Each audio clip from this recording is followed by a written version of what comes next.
কোটিপতি বাপের বেকার ছেলে প্যারা নাই, আমি চালিয়ে নিব তাকে। আসলে ব্রাজিল করে তো ব্রাজিলদের পক্ষে সবকিছুই সম্ভব, ঠিক আছে। আর্জেন্টিনা, এরপর পর্তুগাল, এরপর হচ্ছে ব্রাজিল। বাট পর্তুগাল আর্জেন্টিনার মধ্যে জাস্ট পার্থক্য হচ্ছে পর্তুগালের মিড ভালো, আর্জেন্টিনার পুরো টিমটাই ভালো। কি বলবেন আপনার লাস্ট বার্তা কি আর্জেন্টিনার জন্য?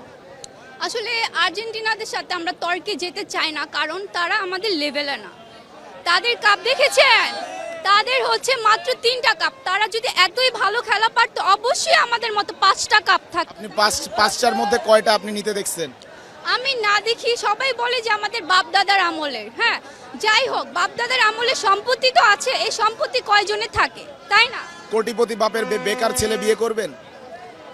কোটিপতি বাপের বেকার ছেলে প্যারা নাই, আমি চালিয়ে নিব তাকে। আসলে ব্রাজিল করে তো ব্রাজিলদের পক্ষে সবকিছুই সম্ভব, ঠিক আছে। ভিশন কিউটি মিনি এলইডি টিভিতে আছে এমইএমসি এবং ডিবিএক্স টিভি সহ লেটেস্ট সব টেকনোলজি। Vision television. ওর সাথে প্যারা খেয়েছেন, এখন আবার স্কটল্যান্ড নিয়েও চিন্তা আছেন, তাতে বেশ চিন্তিত।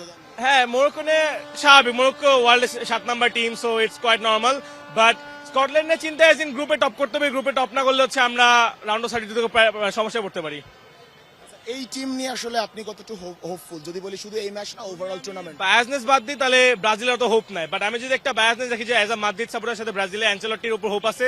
সো অ্যাঞ্চেলটি টিম অ্যাকচুয়ালি বিসমিল্লাহ টিম, যে কোনো কিছু করতে পারে, হয়তো ফাইনালে উঠতে পারে, নাহলে একদম গ্রুপ স্টেজে মানে বা অথবা রাউন্ড অফ 32 বাদ পড়বে, যে কোনো একটা। আর যদি রেট করতে পারে পর্তুগাল, ব্রাজিল, আর্জেন্টিনা, রেট করতে বলে আপনি কাকে 1 2 3? আচ্ছা, যদি আমি গ্রুপ স্টেজ পারফরমেন্স বলি রাইট নাও, আর্জেন্টিনা টপে, দেন ব্রাজিল, দেন পর্তুগাল। বাট আমরা যদি টিমের উপর যাই, আর্জেন্টিনা, এরপর পর্তুগাল, এরপর হচ্ছে ব্রাজিল। বাট পর্তুগাল আর্জেন্টিনার মধ্যে জাস্ট পার্থক্য হচ্ছে পর্তুগালের মিড ভালো, আর্জেন্টিনার পুরো টিমটাই ভালো। ব্রাজিল এবং পর্তুগাল মানে পারফরমেন্সের ডিফারেন্সটা আসলে কোথায়? টিম না পারফরমেন্স। পারফরমেন্সে এজ ইন ব্রাজিলের পারফরমেন্স ছিল হচ্ছে ঘাটতি ইগোর থিয়াগো, আর পর্তুগালে আমি রোনালদো ফ্যান, বাট পর্তুগালের সমস্যা হচ্ছে মিড সাপ্লাই দিতে পারে না ঠিকভাবে, রোনালদো 1-2টা চান্স মিস করছে। অ্যান্ড ওদের ব্যাকআপ স্ট্রাইকার ভালো না। ব্রাজিলের অ্যাটলিস্ট ব্যাকআপ স্ট্রাইকার আছে, এখন বাসা কি ভালো কিছু হবে।